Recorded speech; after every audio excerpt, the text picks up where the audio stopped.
દમણમાં ઝડપાયેલ મદારી ગેંગનો માસ્ટરમાઇન્ડ બરકત અલી દિલ્હીથી ઝડપાયો। અગાઉ પકડાયેલા આરોપીઓને બરકત અલી હિપ્નોટાઇઝ કરવાની તાલીમ આપતો હતો।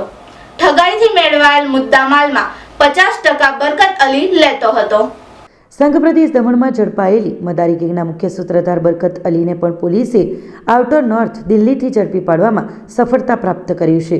દમણ પોલીસે મદારી ગેંગના 2 આરોપીઓ ઇરફાન સાકિર અહમદ ઉંમર વર્ષ 25 અને શેરખાન પરવીન ઉંમર વર્ષ 22ની ઉત્તર પ્રદેશના ગાઝિયાબાદથી ધરપકડ કરી હતી તથા તેમના સહયોગી ઓટો ડ્રાઈવર રાધેકુમાર લાટુ યાદવ ઉંમર વર્ષ 21ની 13 જાન્યુઆરી 2025ના રોજ ધરપકડ કરવામાં આવી હતી।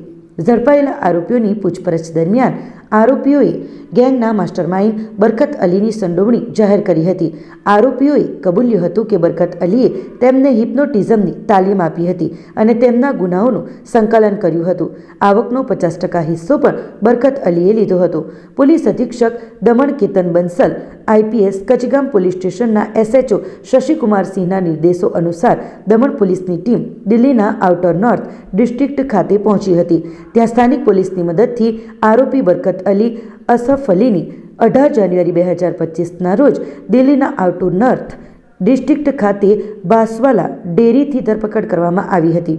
આરોપીઓએ દેશભરમાં આવા 200થી વધુ ગુનાઓ કર્યા હોવાનું સ્વીકાર્યું હતું, જેમાં ગુજરાત, મહારાષ્ટ્ર, દાદરાનગર હવેલી અને દમણ, દીવ, દિલ્હી, ઉત્તર પ્રદેશ, હરિયાણા અને અન્ય પ્રદેશોમાં પીડિતોને નિશાન બનાવવામાં આવ્યા હતા।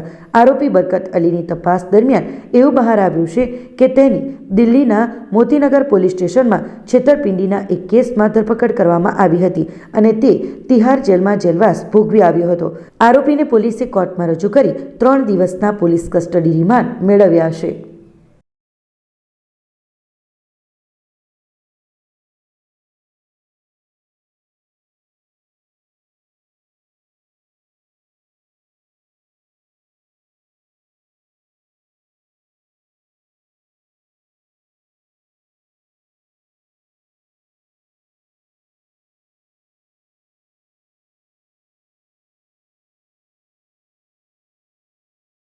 આપણી સંકલ્પ ન્યૂઝ ચેનલને સબસ્ક્રાઇબ અને લાઇક કરો, બેલ આઇકન દબાવો જેથી આવનાર ન્યૂઝ અપડેટ્સની નોટિફિકેશન આપના મોબાઈલ પર સૌથી પહેલા પહોંચે।